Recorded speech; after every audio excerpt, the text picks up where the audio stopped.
Fala pessoal, muito boa noite, dando início à nossa live de domingo, hoje, obviamente domingo, 11 de abril de 2021.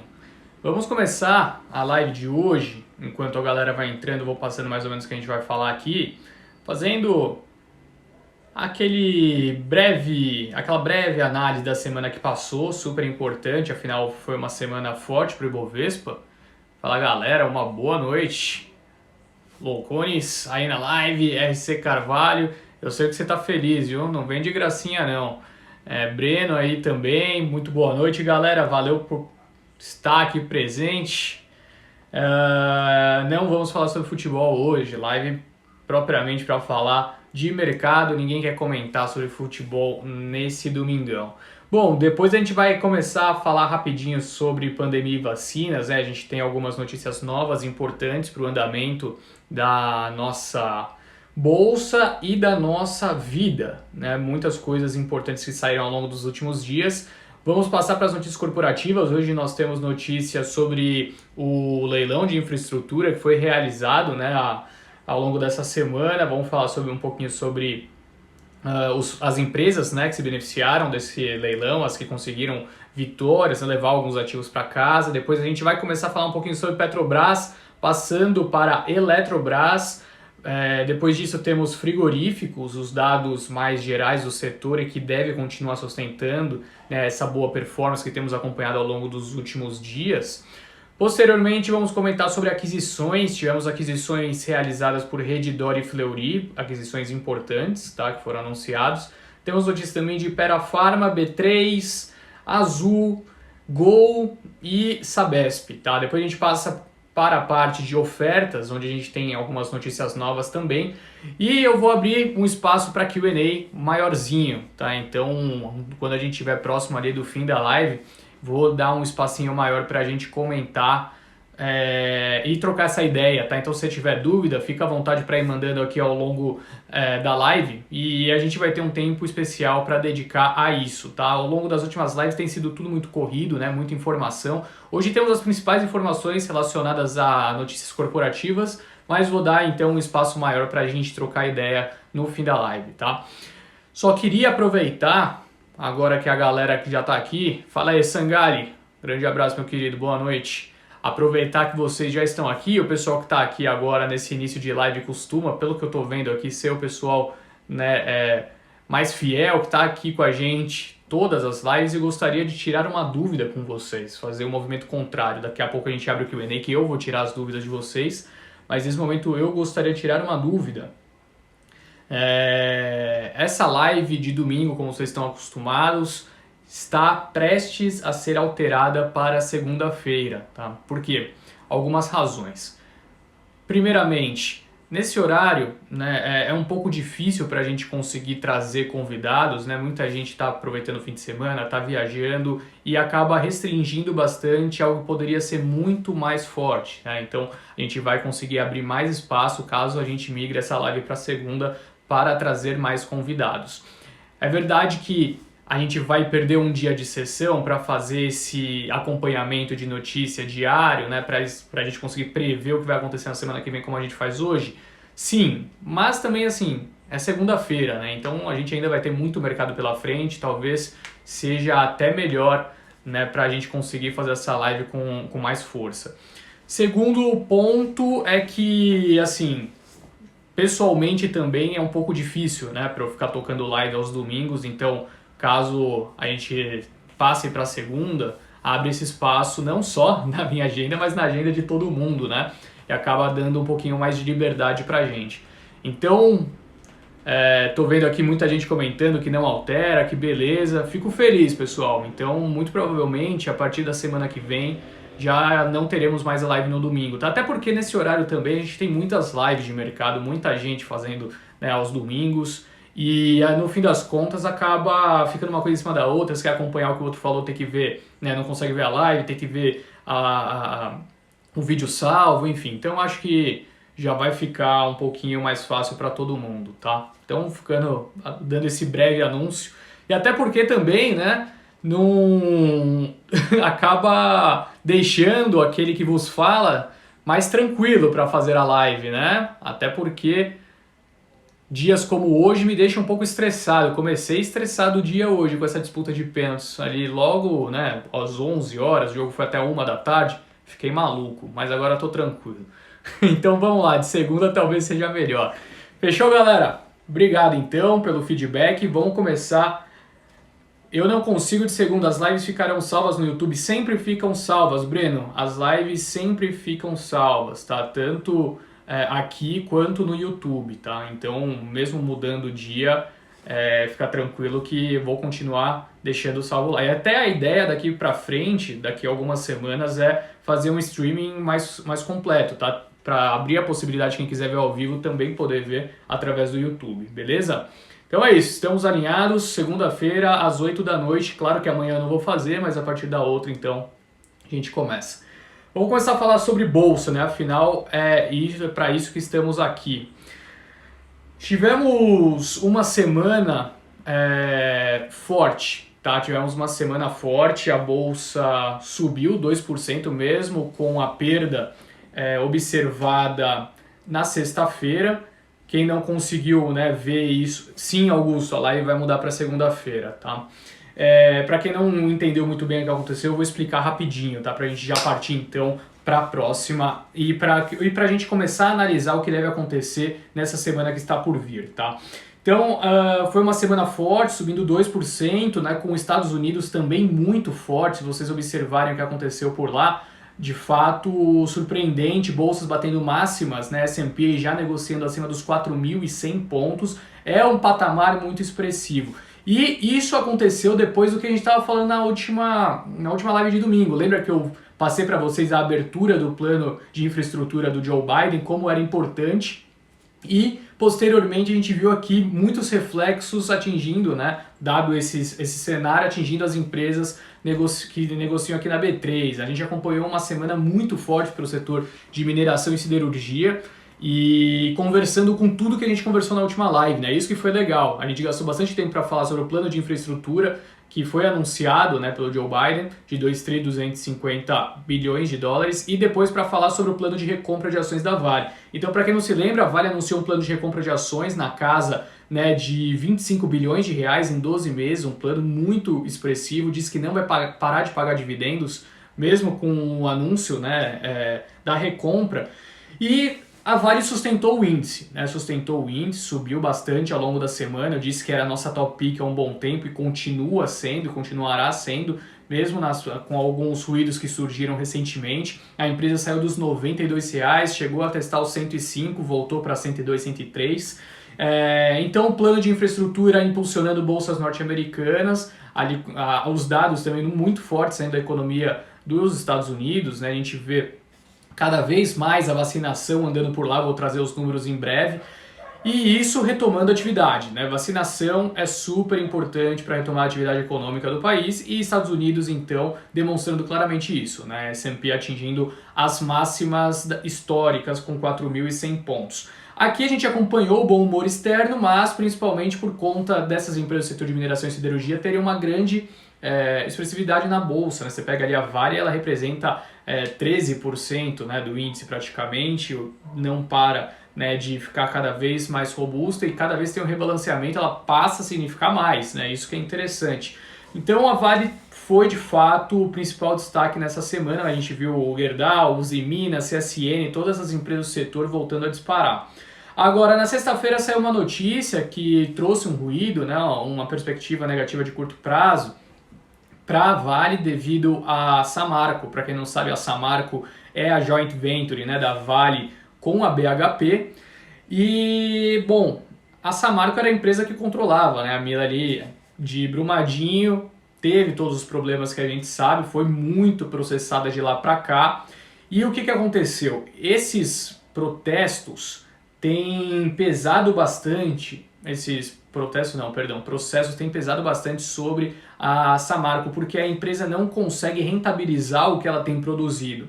Tudo vai para a justiça e aí então acaba, né, impedindo com que a empresa tenha essas receitas, fica bloqueada a receita da empresa. Então ela pediu recuperação judicial porque, bom, num plano de recuperação judicial você tem ali um planejamento, né, que você não pode ser executado pelos credores, enfim, e abre a possibilidade para conseguir então colocar as finanças, né, dentro dos moldes corretos. Isso pressionou, portanto, obviamente a Vale, né, afinal uma empresa que é controlada por ela, né, uma joint venture junto com a BHP, pediu recuperação judicial, mas em termos de fundamento não altera o cenário positivo para a Vale nesse momento. Tá?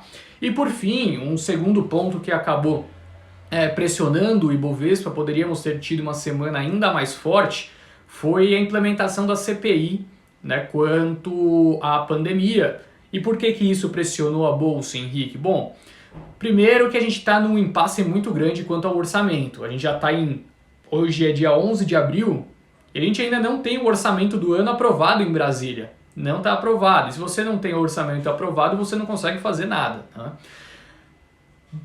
Tinha tido aqueles problemas, né, muita gente do governo jogando os gastos lá em cima e abrindo, né, cada vez mais emendas, o que poderia fazer com que o teto fosse rompido. A gente viu um orçamento patético sendo aprovado há pouco tempo atrás, mas aquela negociação difícil, né, que está ocorrendo entre o Ministério da Economia, esses outros comandantes, né, alguns parceiros, o pessoal do Centrão, já estava parecendo ter algum tipo de evolução, mas isso voltou atrás, principalmente por conta da implementação dessa CPI. O que o Centrão pensou? Bom, muitos olhos investigando o governo federal, por que eu vou ceder nesse momento ao governo? Né? E o governo pensando, bom, já que a gente está nesse momento agora podemos ter uma outra pressão, a gente vai ter que reavaliar as nossas decisões, os acordos que nós tínhamos realizados até então.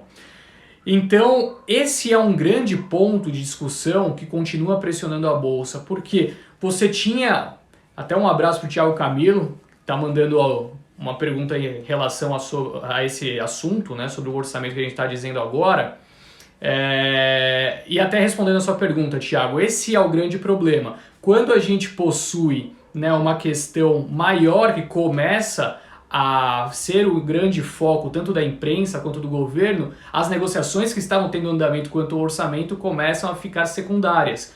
E fica secundário algo que deveria ser primário. A gente está em abril e não temos o orçamento aprovado. É claro que a Bolsa continuará sendo impactada, afinal, investidores, o que o investidor menos gosta é de incerteza, e a maior preocupação hoje é em relação ao fiscal do país. Se aprovar o orçamento como tinha sido aprovado anteriormente, ou seja, se o Bolsonaro não vetar, né, parcialmente algumas das emendas que foram implementadas, teremos um grande risco fiscal no país. A gente vai continuar vendo a curva de juros abrindo, vamos continuar vendo o dólar acelerando e naturalmente a Bolsa pressionada. É claro que alguns papéis se beneficiam disso, a gente falou muito disso sobre a Vale, né, na semana passada, mas eu volto a citar essa necessidade. Tá? A gente só não teve uma semana ainda mais sólida com o S&P batendo máximas e máximas por conta dessa preocupação quanto ao orçamento, com a CPI da pandemia sendo ainda mais um fator que pode pressionar a Bolsa ao longo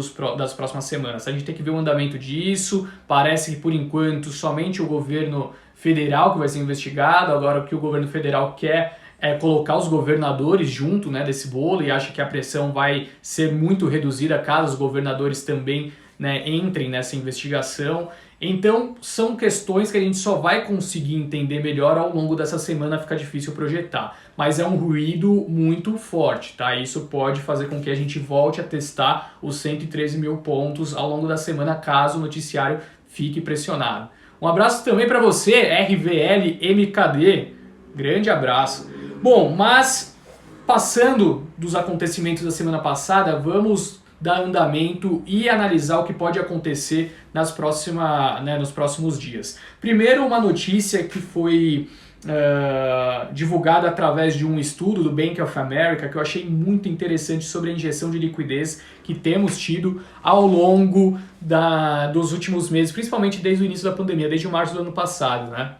Veja só, mais dinheiro foi investido em ações nos últimos 5 meses do que nos 12 anos anteriores. Então muita gente, né, que vive falando, putz, eu estou muito preocupado quanto a uma criação de bolha, que o mercado, né, financeiro está de fato inflado, O que eu tô querendo dizer aqui é o seguinte, tá inflado, não tá? Essa é uma pergunta que a gente só vai conseguir ter uma resposta mais pra frente. Que de fato o Banco Central norte-americano, o Fed, tem utilizado de muitas ferramentas para impedir que haja, né, uma queda mais forte da economia, está ocorrendo, que as taxas de juros estão baixas, que está recomprando títulos. E assim, não acho que o cenário vai se reverter tão cedo por conta das condições econômicas globais. Está todo mundo incentivando ao mesmo tempo. Mas quando a gente começar a ver uma reversão, quando a gente começar a ver o que a China está fazendo, né, começando a enxergar bolhas em alguns setores, como o setor, por exemplo, de real estate por lá, a gente pode ver o mercado começando a enxugar essa liquidez e aí muitas pressões no mercado. Tá? Então esse é um ponto que a gente tem que manter no radar, sim, mas eu acho que a condição da atividade econômica global está tão deteriorada ainda por conta da pandemia que não é o momento, né? A gente não vai ver os bancos centrais começando a enxugar, pelo menos nos próximos meses. Mas com certeza daqui 1 ano, 2 anos, eu acho que pode ter algo que vá trazer uma grande preocupação para o mercado. Tá? Eu deixo aqui essa pequena análise porque de fato esse dado é estrondoso. Nos últimos 5 meses, mais dinheiro foi investido em ações do que nos últimos 12 anos. Bom, vamos começar a falar um pouquinho sobre as últimas notícias de pandemia e vacina e depois a gente começa a falar sobre o noticiário corporativo, as notícias mais recentes, tá? Vamos iniciar com uma notícia que eu estou vendo, que está tendo pouco destaque até então aqui no Brasil, mas que pode ser sim uma pressão para a Bolsa ao longo das próximas semanas. A Índia teve 153 mil novos casos de Covid-19 registrados no sábado. Se eu não me engano, esse dado é do sábado, tá? Pode ser que seja na sexta, notificado no sábado, enfim. Mas eu peguei esse dado no sábado, portanto foi a notificação do sábado, tá? E por que isso preocupa? Para quem não sabe, né, os insumos que vêm para a Fiocruz, para a produção da vacina da AstraZeneca, vêm da Índia. E a gente já tem visto notícias, né, nas últimas semanas que o governo da Índia está começando a se sentir desconfortável com as exportações sendo realizadas, tendo em vista que a pandemia está pegando tão forte na região. Então, algo para a gente manter no radar. A gente está vendo pouca notícia por enquanto até aqui no Brasil, né, por conta desse cenário que tem ficado mais deteriorado, né, na Índia, mas pode prejudicar a nossa bolsa por aqui. Agora, do outro lado, né, quando a gente atravessa o oceano e chega nos Estados Unidos, o noticiário é cada vez mais positivo. 4,6 milhões de vacinas foram aplicadas no sábado nos Estados Unidos. Somente no sábado foi um novo recorde. Já são 183 milhões de vacinas aplicadas e 70,7 milhões de pessoas totalmente vacinadas, ou seja, que tomaram as 2 doses. Isso daí representa 21,5% da população. Mas por que isso é interessante? Por que isso chama bastante a nossa atenção? Porque lá, né, a maioria das vacinas que estão sendo aplicadas são as vacinas tanto da Janssen quanto da Pfizer, né? E são vacinas que já possuem grande eficácia na primeira dose, né? Então, por mais que atualmente 183 milhões de vacinas aplicadas, mas só 70 tenha sido, né, de 2 doses, a gente pode subentender que essas pessoas já estão imunizadas. Não estão totalmente imunizadas, mas já estão, né, muito mais protegidas que, por exemplo, quando a gente toma uma dose aqui no Brasil, né, quando a gente só toma uma dose por aqui. Então, de fato, nos Estados Unidos, o mundo é outro, tá? A gente até teve, né, na semana passada, um jogo de beisebol com 40 mil pessoas, as pessoas assistindo, tinha que usar máscara, mas um monte de gente não estava usando, enfim. As coisas estão voltando ao normal aos poucos nos Estados Unidos. Saiu a notícia até agora há pouco, uma pessoa importante, né, da Casa Branca dizendo que os Estados Unidos está sim preocupado com a situação aqui no Brasil e que os diplomatas estão começando a pensar uma forma dos Estados Unidos contribuir com vacinas para o Brasil. Tá? Então tá rolando de fato essa conversa. Lá, pessoas de 25 anos, 20 anos, já conheço diversas pessoas que já foram vacinadas. Aqui no Brasil estamos começando a chegar, né, nos 65, 66 anos, pelo menos em São Paulo. Alguns outros estados já estão vacinando pessoas com idades menores, tá?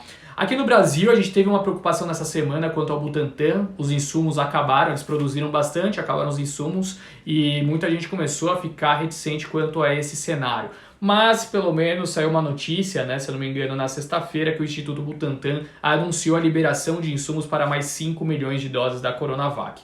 a situação no Brasil é ainda mais crítica do que das últimas semanas que eu venho trazendo para vocês.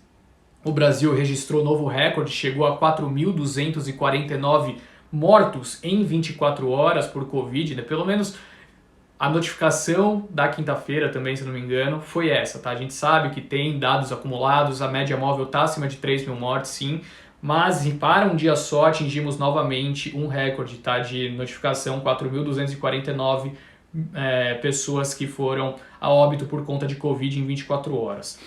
Mas, pelo menos no ritmo de vacinação, a gente começa a ver também se acelerando por aqui. Novamente tivemos recorde, né?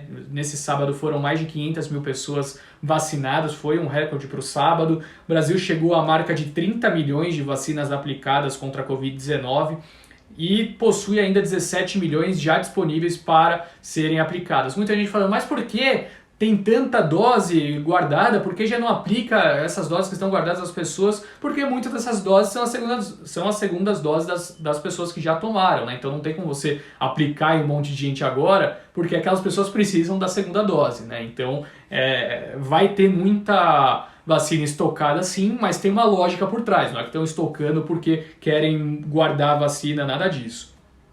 Por aqui, 23,1 milhões de pessoas receberam a primeira dose e 7 milhões já tomaram a segunda, tá? Então, muita gente a gente já começa a ver pelo menos mais, né, de 12, 13% vacinados, né, com a primeira dose, mas pouca gente ainda que teve a possibilidade, né, a sorte de tomar as duas doses, portanto.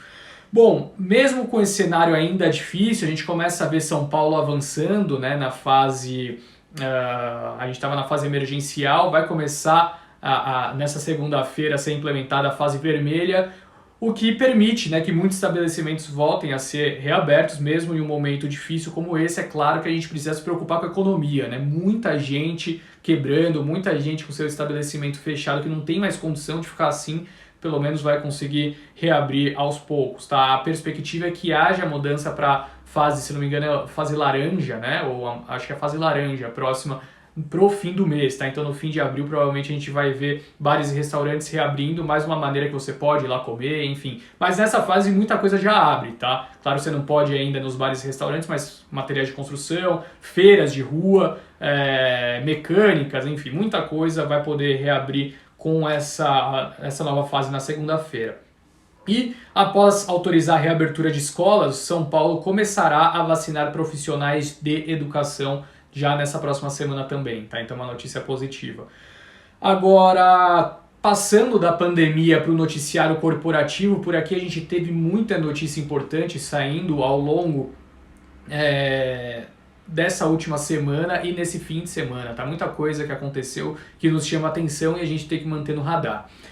Primeira delas, para quem tem BABA 34 na carteira, a China aplicou multa recorde de 2 bilhões 775 milhões de dólares, ao Alibaba por violar regras antimonopólio. Então, pessoal, você pega quase 3 bilhões de dólares, multiplica por 6, você está falando de uma multa de na casa de 17, 18 bilhões de reais que a China aplicou no Alibaba. Foi só o Jack Ma, né, entrar em conflito com Xi Jinping que a gente começou a ver o Alibaba tendo alguns grandes problemas, né? E mais um problema, então, a partir dessa multa histórica que o Alibaba sofreu do governo chinês. Quanto a notícias corporativas aqui do Brasil, a gente teve nessa semana uma semana super importante, né, que possibilitamos ver a primeira rodada de leilões de infraestrutura, a famosa Infra Week, acabou ocorrendo nessa semana, que são os leilões de aeroportos, de portos, leilões de diversos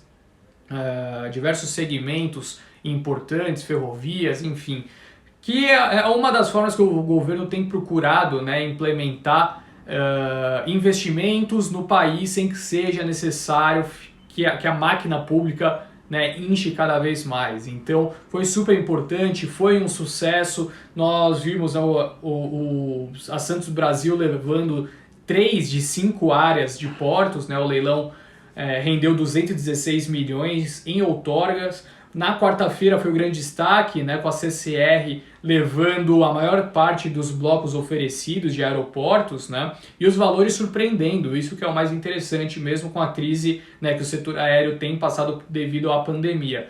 Bom, a Companhia de Participações e Concessões, que faz parte do grupo, né, arrematou o Bloco Sul por 2 bilhões e 100 milhões de reais, pagou ali um ágio de 1.500% e adquiriu o lote central por 754 milhões de reais, um ágio de mais de 9.000%. Muita gente falando que o governo errou na precificação, que a empresa errou na precificação. O que nós temos de notícias, né, pelo menos que saíram dos grandes, né, do pessoal que analisa essas empresas, né, dos analistas do seu site que olham apenas para essas companhias, eu vi alguns relatos divergentes. Algumas pessoas dizendo que, assim, pagou caro, mas vai colocar para dentro ativos interessantes, vai possibilitar, né, a expansão inorgânica de uma maneira mais rápida do que o mercado acreditava. E que a CCR tem, de fato, diversos meios, né, de se capitalizar para conseguir financiar, né, esse tipo de projeto. É verdade, eu também compactuo com essa ideia. Pagou caro, é verdade, você compara ali a oferta, o lance que a CCR fez com o segundo colocado no leilão, você vai ver que ela de fato pagou muito mais do que poderia ter pago, mas não tem como você adivinhar, né? E para a CCR, portanto, a gente pode ver uma ampliação muito grande nas suas operações ao longo dos próximos anos. Eu vi o CEO falando que acredita muito no Brasil, nessa revolução de estrutura que vai acontecer, né, nos próximos anos aqui no país, enfim. Então, notícia positiva, eu gostei. CCR não deve fazer muitos movimentos em bolsa por ter pago, né, bastante nesses ativos, mas para o longo prazo me atrai sim esse tipo de noticiário. E para o governo também sensacional, né? Levantou só no primeiro dia mais de 3 bilhões de reais nesses leilões, ainda com as empresas, né, obrigadas a fazer investimentos de mais 6 bilhões ao longo do tempo, enfim. Então um avanço que o país vai ter infraestrutura sem que seja necessário ficar às custas do governo federal, né, com as companhias privadas tendo essa abertura e essa possibilidade. E o governo deve leiloar mais 22 ativos neste ano, tá, com 84 bilhões de reais em investimentos. Sem contar leilões, né, de concessões rodoviárias que a gente deve ver também acontecendo no ano que vem e que CCR e Eco-Rodovias devem entrar forte, tá?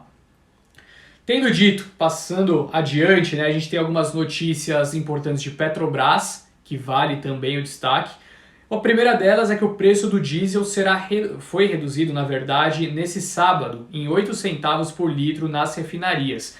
E isso é importante, a gente viu quanto problema, né, acabou ocorrendo devido à elevação no preço, né, do diesel, também acontecendo devido à alta dos preços, né, do barril do petróleo no cenário internacional, que acabou culminando na demissão do Castelo Branco, né, que era o presidente, o CEO da Petrobras.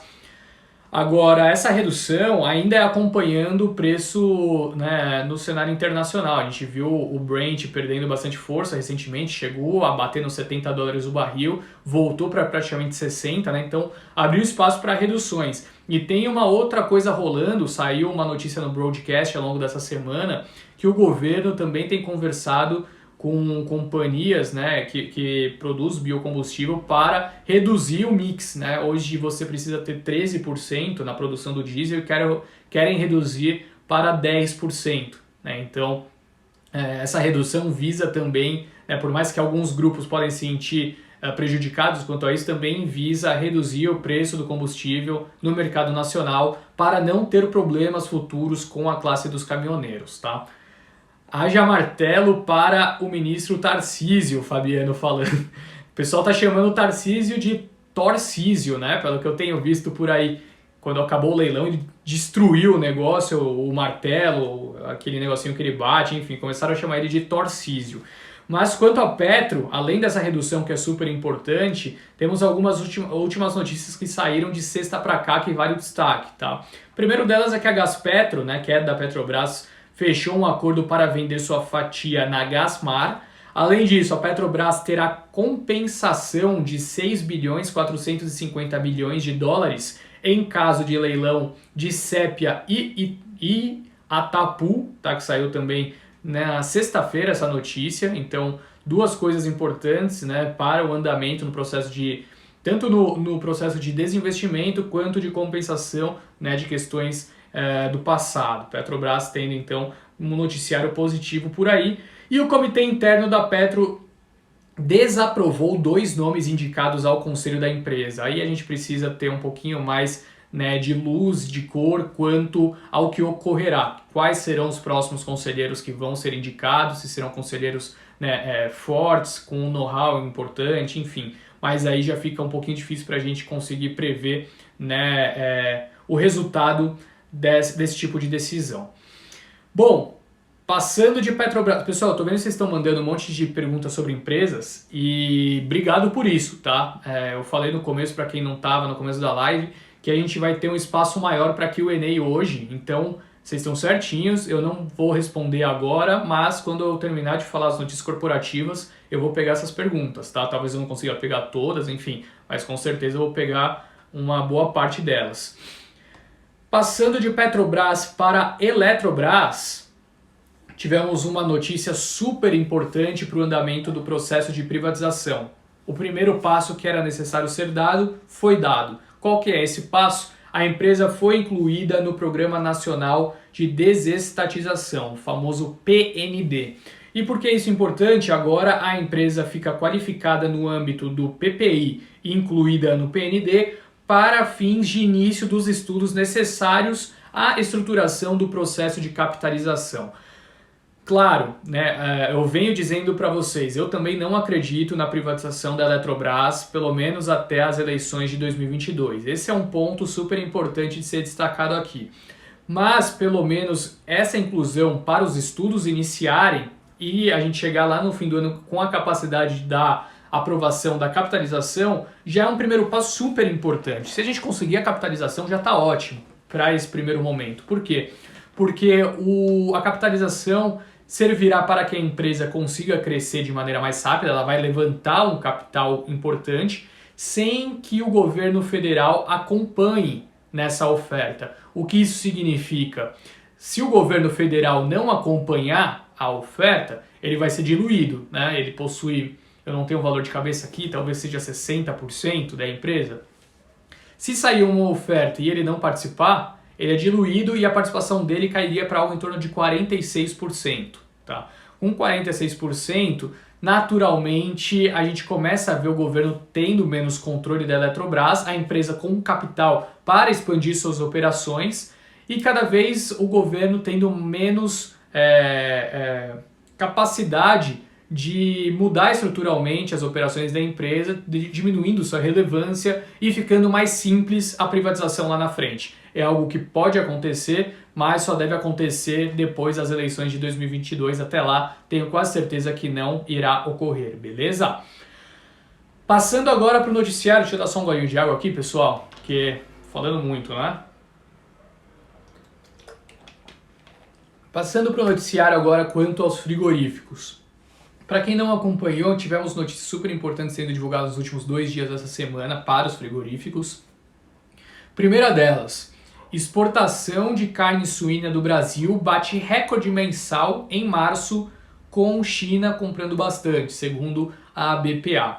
E a segunda notícia, as exportações de carne bovina do Brasil avançaram 8% em março, ante igual período do ano anterior, impulsionadas por um aumento nas aquisições pela China após as comemorações do feriado do Ano Novo Lunar no país asiático, segundo a Associação Brasileira de Frigoríficos, famosa Abrafrigo.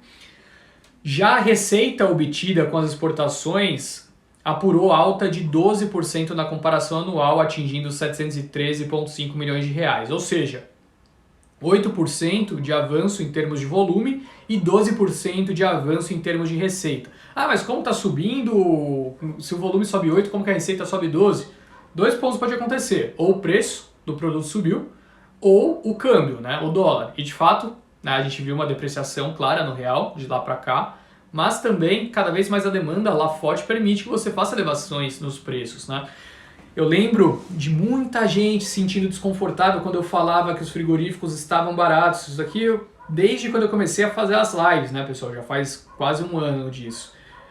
Muita gente ficava me falando, bom, Henrique, tudo bem, os frigoríficos podem estar baratos hoje, mas o ponto é que a China vai começar a importar menos, porque lá eles estão reconstituindo os rebanhos de porcos depois da febre suína africana e e eles vão demandar menos, vai elevar a oferta local.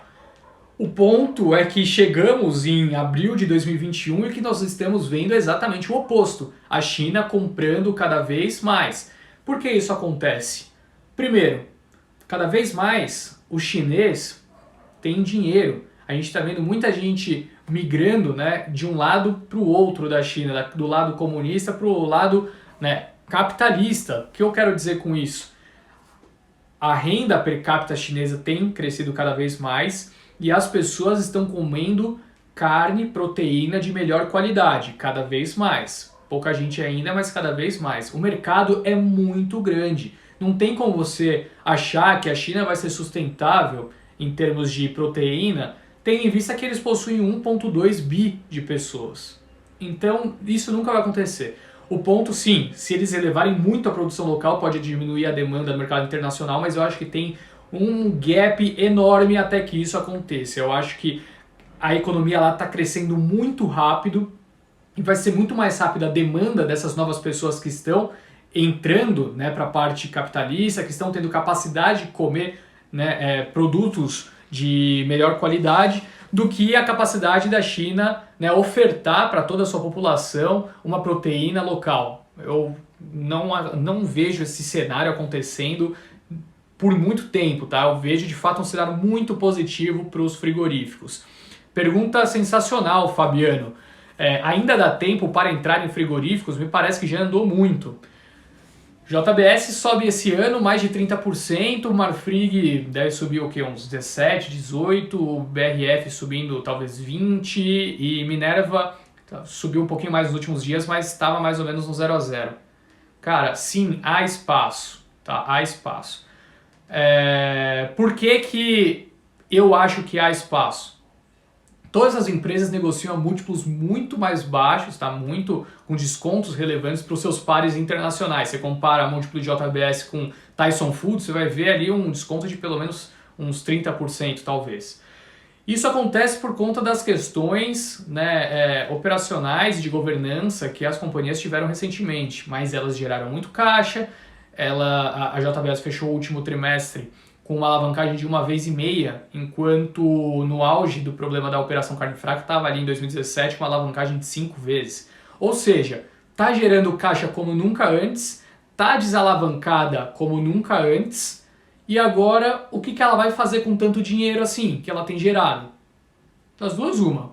Ou começa a distribuir de alguma forma aos seus acionistas, a gente já está vendo isso, né? Então a gente já está vendo as companhias começando a pagar dividendos, anunciando o programa de recompra de ações, mas também há um espaço muito grande para o crescimento inorgânico. Tem espaço para aquisições de outras empresas, expandir suas operações em outras localidades. Há a possibilidade de até mesmo de entrar cada vez mais forte em por exemplo, produtos de maior valor agregado. O que são os produtos de maior valor agregado, por exemplo? Temos produtos congelados, produtos veganos, que pode ser um mercado que vai crescer muito no futuro. Então, há a possibilidade enorme de expansão das suas operações e de pagamento aos seus acionistas. Isso não está no preço, na minha visão, nesse momento, tá? Ulisses, sua análise é baseada em fundamentos e gráfico?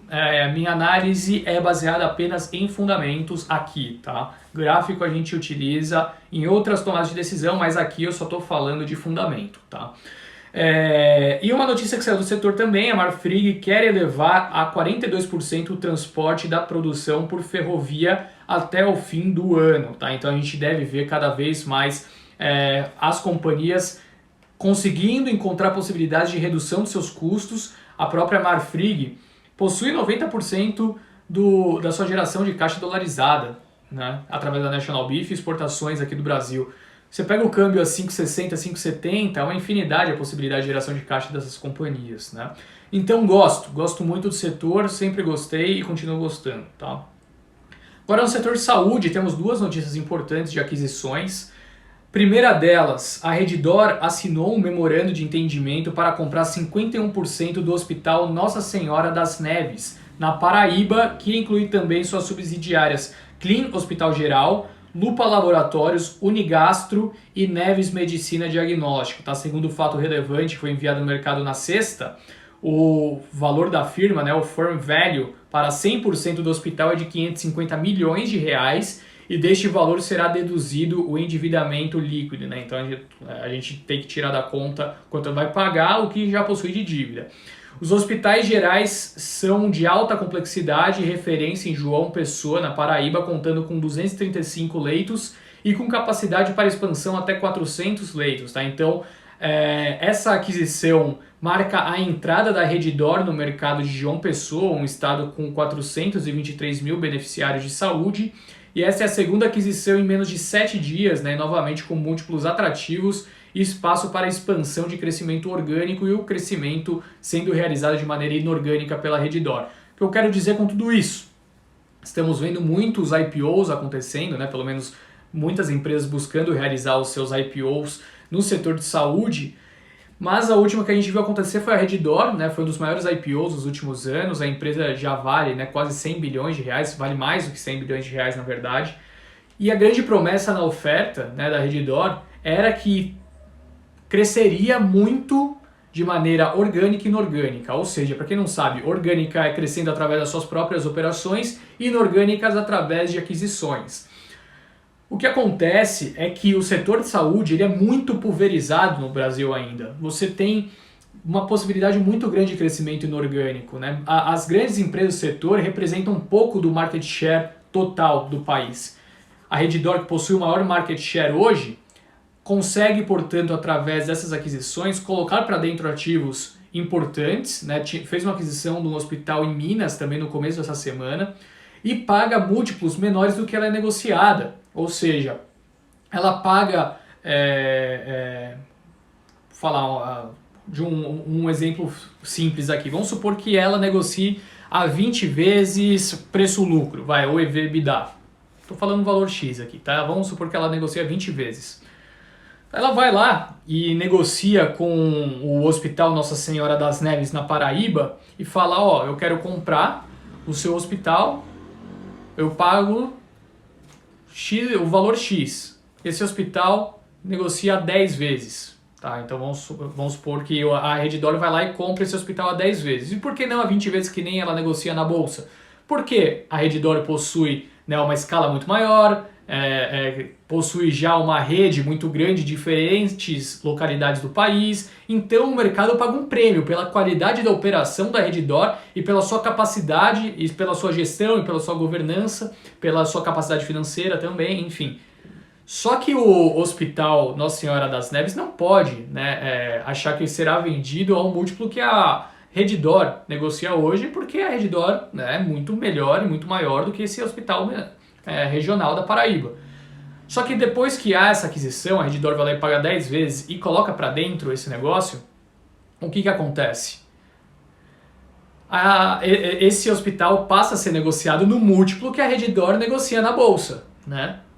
Essa é a lógica. Então esse hospital que ela comprou 10 vezes passa a ser negociado a 20 vezes quando está nas mãos da Redditor, porque o mercado fala, não, agora esse hospital tem a bandeira Redditor, a Redditor vai implementar, né, possibilidade de sinergia, vai implementar sua capacidade de operação, a sua qualidade de operação, vai ser um ativo Redditor que negocia 20 vezes na bolsa. Então, para a Redditor é sensacional o negócio. Ela vai lá comprar 10 vezes, no dia seguinte passa a ser negociada 20 vezes e destrava valor para a companhia. Então, esse é o ponto do crescimento inorgânico, que há uma infinidade de possibilidade para a Redditor continuar crescendo dessa maneira. Tá? A outra aquisição que saiu no setor foi do Grupo Fleury.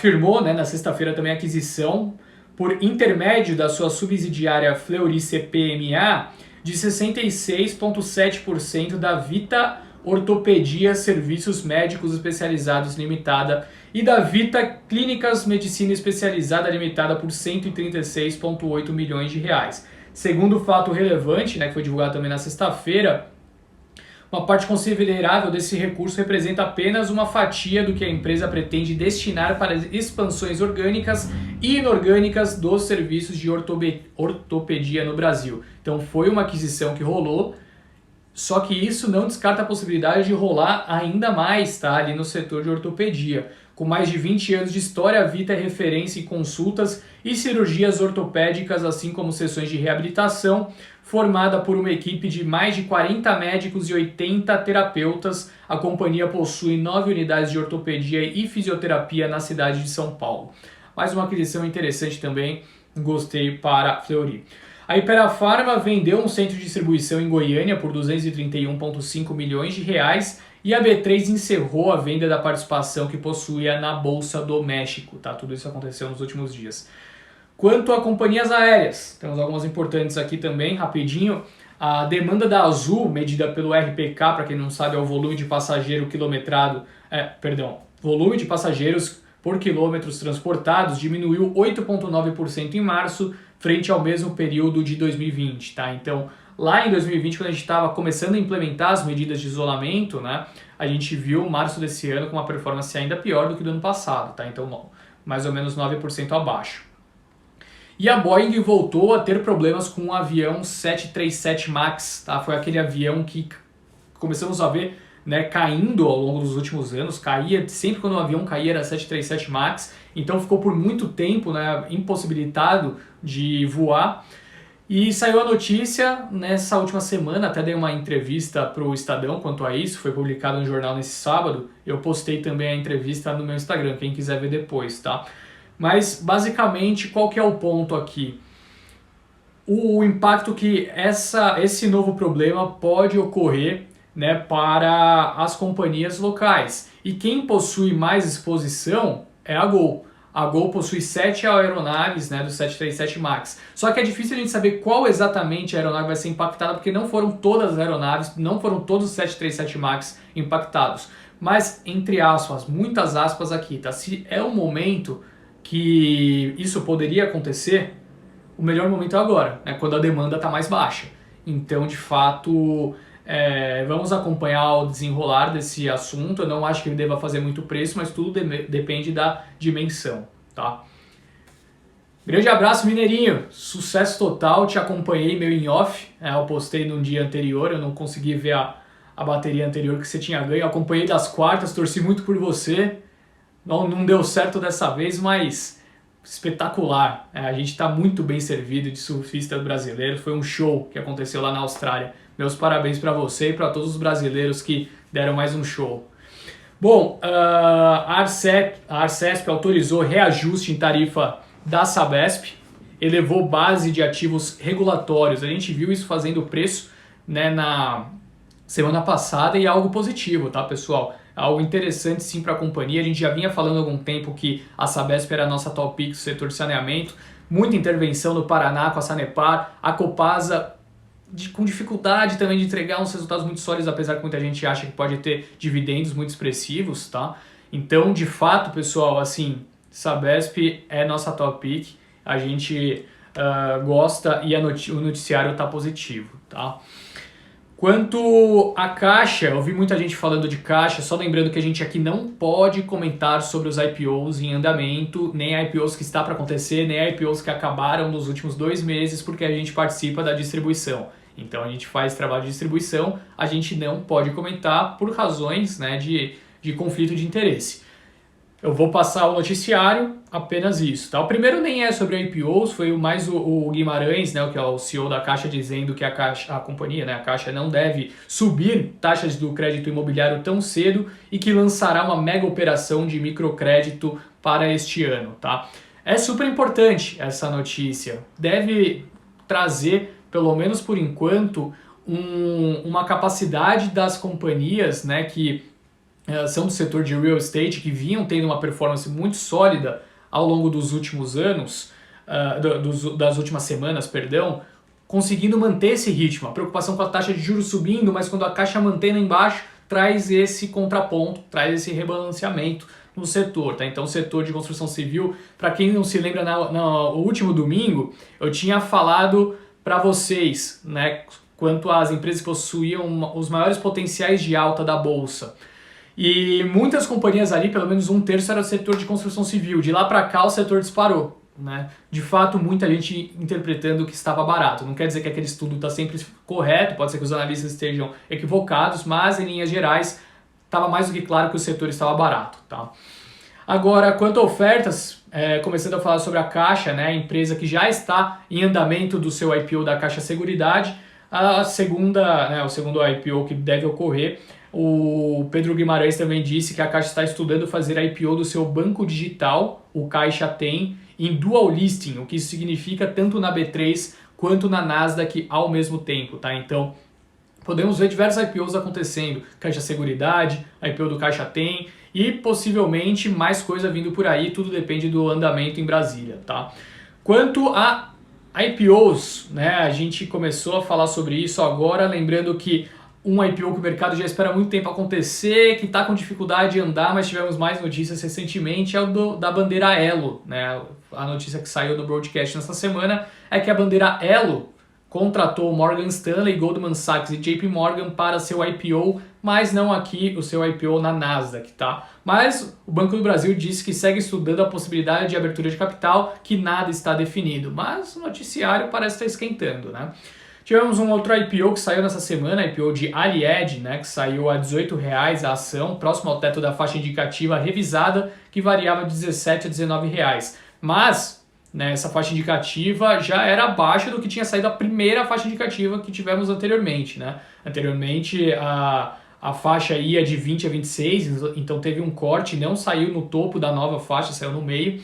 Além disso, teve exclusão de lote adicional e adiamento da definição de preço, né? Acabou saindo alguns dias depois. É interessante, por exemplo, outro IPO que tá tendo muitas modificações recentemente é o da Blau Farmacêutica, né? Foi também um IPO que teve sua precificação reduzida, teve o seu adiamento do encerramento da oferta, né? Pelo menos para início de negociação, ficando agora para o dia 15 de abril. Então é um momento que não está muito fácil para as ofertas saírem, né? E as ofertas estão tendo um pouquinho de dificuldade para saírem devido principalmente às incertezas políticas. Incertezas políticas podem impactar muito o mercado de capitais brasileiro, tá? Então, por isso que aquilo que eu comentei, né, com o Thiago no começo da live, a resposta que eu peguei aqui, a pergunta que eu peguei do Thiago, eu tinha dito, bom, é necessário que haja um andamento quanto ao orçamento, essa questão, né, da CPI da pandemia é super importante também, porque se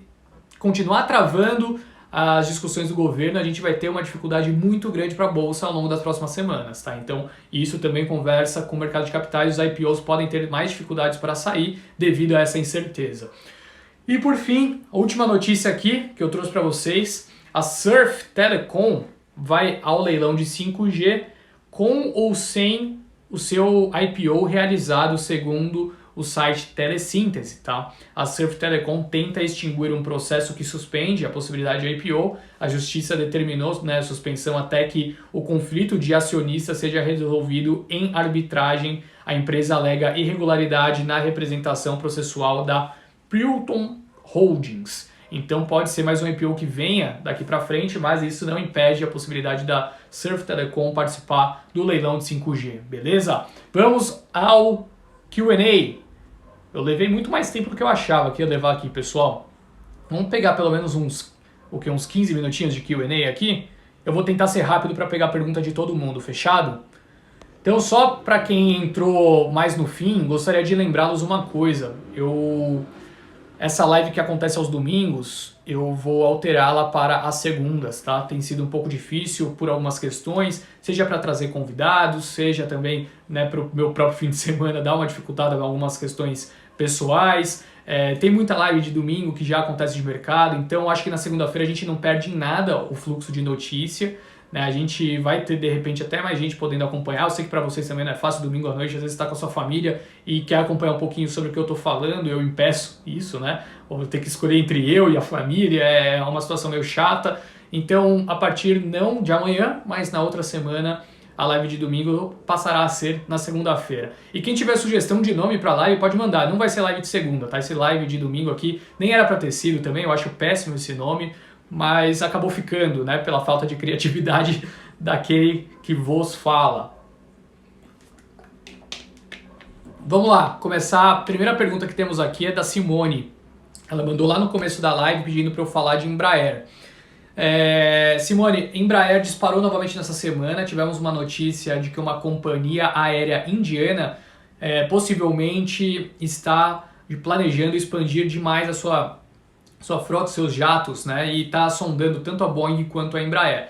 Saiu a notícia no começo da semana também de que Portugal estaria em negociação com a Embraer para a aquisição de 10 aeronaves para uso militar, aquele Tucano, né? Eu esqueci agora, EMB 300 alguma coisa, o nome do avião. Enfim, não me recordo o nome do avião. Mas o que acontece? Muita gente acreditava, e eu sou uma delas, confesso que sou uma delas com certeza, porque eu não tinha muita noção do que ia acontecer com a pandemia no início da pandemia, ninguém conseguia saber. Mas de que a Embraer e as empresas que produzem, né, aeronaves se beneficiariam depois das companhias aéreas. Ou seja, era segundo derivado. Eu acreditava muito que a Azul e Gol se recuperariam antes do que a Embraer. Em termos de performance em bolsa, é verdade. Aconteceu antes, né, a recuperação. Mas o ponto é o seguinte. Outras economias estão reabrindo, estão, né, retomando de maneira muito mais rápida do que a brasileira. Por conta da vacinação, com a pandemia sendo controlada, enfim. O que isso significa? Que a Embraer possui clientes globais. Então, se a situação no Brasil estiver difícil ainda, é ruim, claro, mas ela vai continuar, ela vai ter muitas outras empresas que já estão retomando, querendo comprar suas aeronaves. Então, o ritmo de demanda vai se acelerar mais rápido do que a capacidade das companhias aéreas locais retomarem da mesma velocidade. Então, o que acontece é a exata inversão do que era projetado anteriormente. A Embraer tem se recuperado mais rápido do que as companhias aéreas locais, porque o ritmo de demanda global tem se elevado no setor aéreo, e aí não é por acaso que a gente viu, né, a companhia subir talvez uns 40%, 50%, 60% nesse ano já. Tá? Bruno de Lima Teixeira mandou aqui umas 300 vezes para eu falar de Tecnisa. Meu querido, fica tranquilo, eu vi todas as vezes que você mandou e não vou deixar em branco, tá? Tecnisa. Hoje, tá, assim, eu tinha trazido na semana passada a lista das empresas com maiores potenciais de alta pelo Sell-Side. Eu tinha dito há pouco tempo atrás que muitas companhias do setor de real estate estão, né, dentro dessa lista. O ponto da Tecnisa é o seguinte, o setor hoje, ele, por mais que possa estar barato de fato, ele tem uma preocupação muito grande do mercado por conta, primeiro, retomada da economia, super importante, as pessoas precisam de confiança para comprar imóveis, curva de juros abrindo, quando você tem os vértices ali do DI 27 e 28 cada vez mais elevados, né, cada vez mais altos, né, o DI 27 e 28 já está praticamente a 9%, se pegasse ali no fim do ano passado estava beirando 7%. Então os juros têm aberto cada vez mais. E o que isso significa? Fica mais caro, né, para as pessoas tomarem financiamento para longo prazo. Terceiro ponto importante. Companhias do setor de construção civil, elas são historicamente boas pagadoras de dividendo. Se você tem, né, cada vez mais os vértices mais longos pagando da curva de juros, pagando, né, juros maiores, rendimentos maiores, naturalmente que as pessoas ficam mais propícias a estarem posicionados, né, numa renda fixa do que em empresas que pagam bons dividendos, que é o caso de construção civil. Então, esses 3 pontos pressionam o setor. Tendo em vista que você tem, né, uma situação um pouco conturbada para o setor, eu prefiro estar posicionado, caso eu vá posicionar em real estate, nas empresas que historicamente conseguem apresentar operações mais sólidas, né, com menos volatilidade, que me tragam mais segurança. E dentro dos nomes, eu prefiro estar posicionado numa Cirela e numa EZTEC. Né? Caso queira estar posicionado em empresas menores, eu gosto de uma Lavi, né, eu gosto de uma Cury, empresas que estavam embaixo da Cirela antes e que estão, de fato, defasadas do meu ponto de vista. Tá? Tecnisa tem um grande problema de execução. Né? Tanto é o caso da Gafisa também, até naquela época estavam falando uma possível fusão de Tecnisa e Gafisa, o mercado sentia muito cauteloso por conta disso. Duas empresas que historicamente têm dificuldade de entregar bons resultados, operações contundentes no longo prazo, né? Tem sempre que ficar se capitalizando, enfim. Então, o cenário ainda não é simples para o setor, por isso eu prefiro estar posicionado em empresas mais sólidas, tá?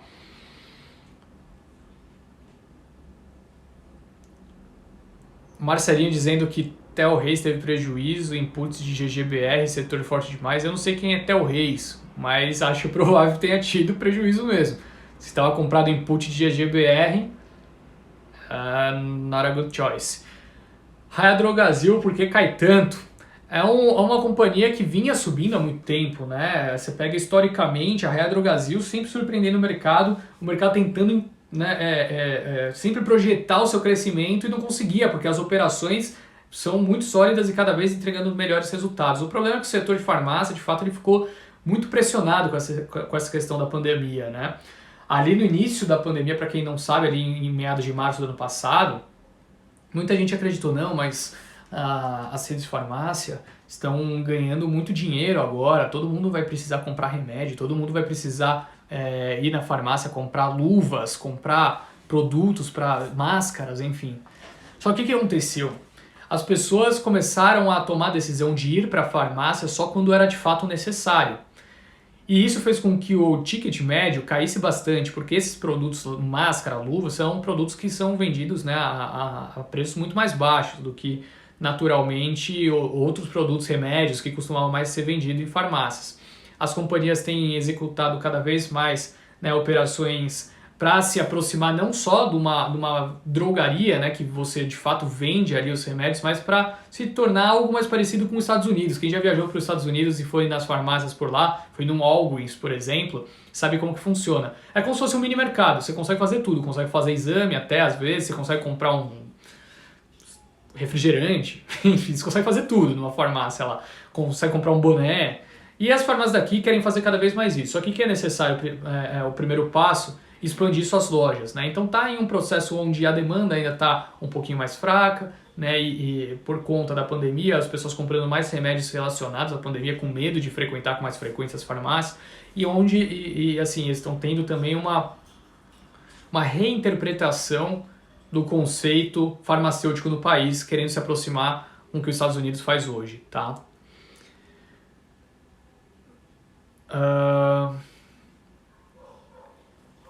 Olha, sobre Neogrid, a gente não tem muita coisa nova para trazer, tá? A gente viu recentemente uma casa de análise muito grande, importante, começando a cobrir o papel, com recomendação de compra, trouxe um bom ânimo, tá? Mas a gente continua um pouquinho reticente quanto às operações da empresa. A gente prefere estar posicionado em outras companhias do setor de tecnologia, dentre elas, uma que a gente gosta bastante é a TOTUS, tá? A gente gosta de TOTUS e hoje a gente sente um pouquinho mais de conforto estar posicionado. Acha que o setor aéreo pode voltar? Cara, acho que sim, mas depende. O setor aéreo 100% correlacionado com pandemia, tá? Setor aéreo e pandemia hoje são as mesmas coisas. Se um sobe, outro desce, um desce, outro sobe. É isso. A gente estava vendo em meados de dezembro o ritmo, né, demanda, volume crescendo muito das companhias aéreas até então. Só que o grande problema é que, né, a gente começou a ver essa segunda onda cada vez mais forte no país e a demanda caindo nos últimos 3 meses. Né? Então as companhias aéreas até deixando seus aviões, né, no chão, né, estacionados, parados, porque não tem demanda, né, o suficiente. Então não tem como fugir disso, cara. Vamos lá, próxima pergunta. Por gentileza, pode falar de Braskem? Sim, Braskem tem sido um dos grandes destaques desse ano também. Se não me engano, foi a segunda ou terceira empresa que mais subiu no primeiro trimestre desse ano. E o porquê isso tem acontecido, né? A empresa foi agredida no ano passado em termos de precificação em bolsa, devido aos riscos. Né? A gente viu problemas com o governo mexicano, Saugema de Alagoas cada vez mais provisionando perdas devido ao problema, né, que acabou afundando as ruas por lá, danificou um monte de residência.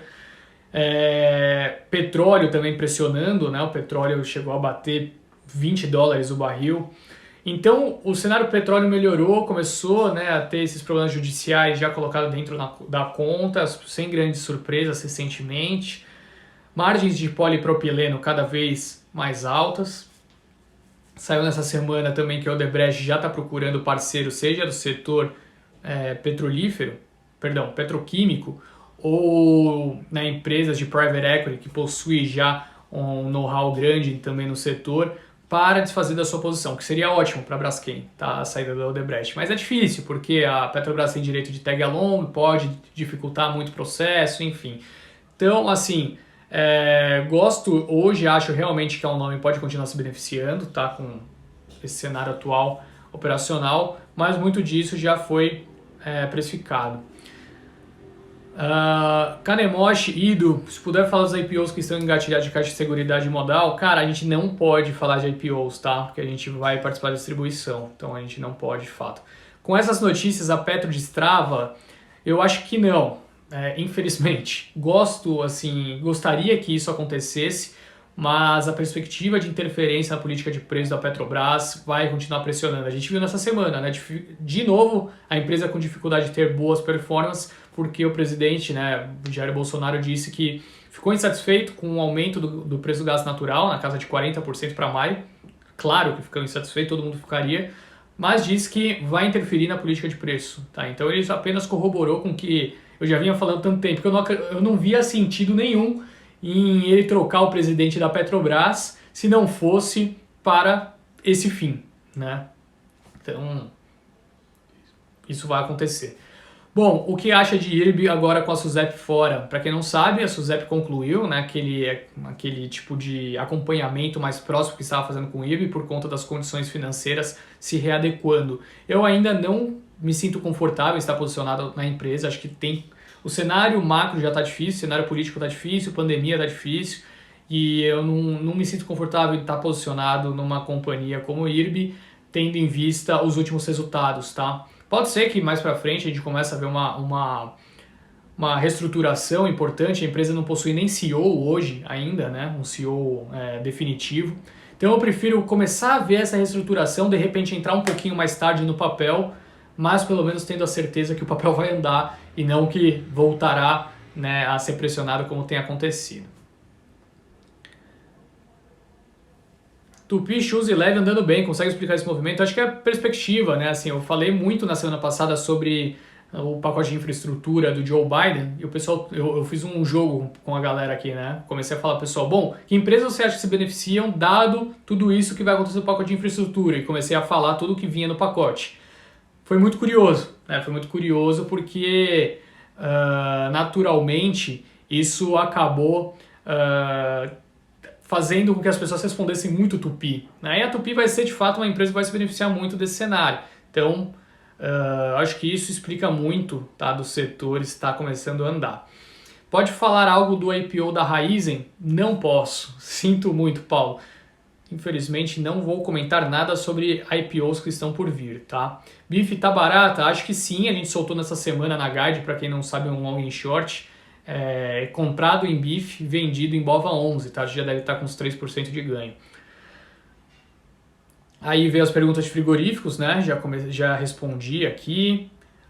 Henrique, qual a sua análise sobre essas altas recentes de Melius? Renan, essas altas recentes expressivas têm ocorrido devido, primeiro, à divulgação, né, que a companhia fez com os seus dados operacionais, dados muito fortes, a empresa expandindo muito sua base de clientes. Era um nome que a gente já gostava desde o IPO, né, quando a gente começou a poder emitir recomendação, a gente deixou isso bem claro e continuo gostando, tá? Gosto muito de Melius e acho que Mosaico tá até mais barato hoje, gosto das duas, tá? Henrique, poderia comentar Magalu, B2W, Via Varejo? Vou comentar do setor, tá? O setor ameaçou uma recuperação nessa semana, a gente viu o Magalu subindo seus 8%, mas nos dias posteriores, né, acabou não acelerando da maneira que seria necessário para a gente ver uma reversão de tendência. Então isso trouxe de fato uma incerteza no momento, né? Vai continuar pressionado ou investidores vão se sentir mais confortáveis em se posicionar nesses patamares de preço? Acho que estão baratos, tá? Eu gosto das três empresas, apesar da nossa top pick hoje do setor ser Mercado Livre, ou seja, MELI 34, mas continuo positivo, tá? Continuo positivo sim. acho que uma hora ou outra vai ter que ter paciência, tá? Tem que ter paciência porque o cenário atual não é muito positivo para o setor, mas que estão baratos, no meu ponto de vista, sim estão. IRB já respondi. Correios também entra na privatização igual a Eletrobras? Acredito, eu não sei, eu acho que não entrou no programa, putz, eu não sei, Sangari, se entrou junto com nesse programa de desestatização com a Eletrobras não, mas é o desejo do governo, tá? É o desejo. Redditor está construindo hospital top aqui no Recife. Redditor é referência. Papéis tendem a cair na DataX.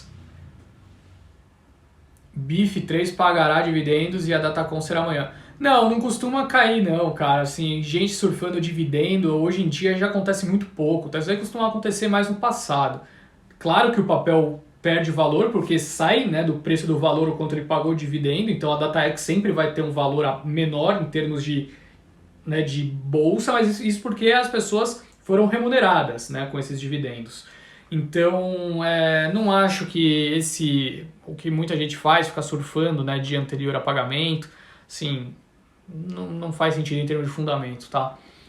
Caso ocorra a abertura da CPI, o quanto acha que isso pode afetar os papéis? Tudo depende das negociações, Júlio, mas é preocupante porque pode pressionar o orçamento, tá? Neogrid já respondi, Cosan uma semana de queda reage agora. Não temos notícias novas que justifiquem uma reação agora, mas é o nome que eu gosto devido ao pipeline extenso de IPOs que vai vir das suas subsidiárias. Gosto também da possibilidade, né, de crescimento que a companhia terá no mercado de gás com a Compass, tá? Então, vamos que vamos. Já pode comentar sobre Semen 3? Boa pergunta, hein? Olha, acho que está barato, tá? Acho que está barato, eu não vou comentar muito, mas do meu ponto de vista andou menos... Ah, não, posso sim, posso. Perdão. Começou a andar muito recentemente, CS Mineração, porque acabou, né, o lock-up para investidor de varejo. Então começou a dar uma liquidez muito maior e acredito que muito institucional começou a se posicionar de maneira mais sólida agora em CSN Mineração. Até por isso começou a andar muito mais do que estava andando, por exemplo, né, antes disso e as companhias do setor. Então é o nome que eu gosto também, tá bom? Galera, foram muitas perguntas. Domingão não foi fácil, Palmeiras perdeu nos pênaltis, podia ter fechado 2 vezes, bando de grosso. Luan, meu Deus do céu, gosta de entregar em jogo importante. Se fosse eu, teria guardado aquele pênalti, eu bato muito bem pênalti. E é isso, estou vendo aqui o pessoal mandando aqui um monte de empresa. Thiago Mendonça também. Meus parabéns também pro Thiago, viu? Thiago, sensacional, tenho acompanhado a Fórmula 1 na Band, um show que vocês estão fazendo de transmissão. Voltando a dar aquele... Eu fiquei um bom tempo, perdi um pouco o gosto pela Fórmula 1 nos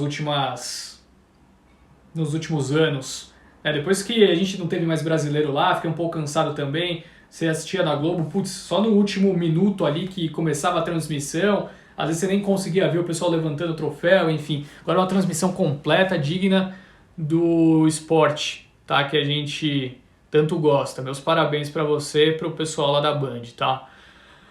Então é isso, galera. Gostaria de agradecer a todos. Lembrando então que essa live vai para segunda-feira, portanto, a final. Até o vô tá aqui, grande nono. Grande abraço. Nossa, quantas perguntas vocês mandaram aqui, hein, pessoal? Não tá conseguindo ver, eu tava lá em cima. Obrigadão, pessoal, pela presença de todos. Semana que vem, então, não amanhã, na outra live de domingo, vem mudar a sua data, tá? Vai começar a ser na segunda-feira, devido aos fatores já ditos. Obrigado por tudo, essa live vai ficar salva, caso você queira rever ou mandar para alguém. Daqui a pouco já tá salvo aqui no Instagram e vou subir pro YouTube também, beleza? Uma ótima semana a todos, bons negócios e se cuidem, se protejam, beleza? Valeu, galera, grande abraço. Falei já de Cosan, cara. Valeu, galera. Tchau, tchau. Às 20 horas também, Paulo. Tchau, tchau.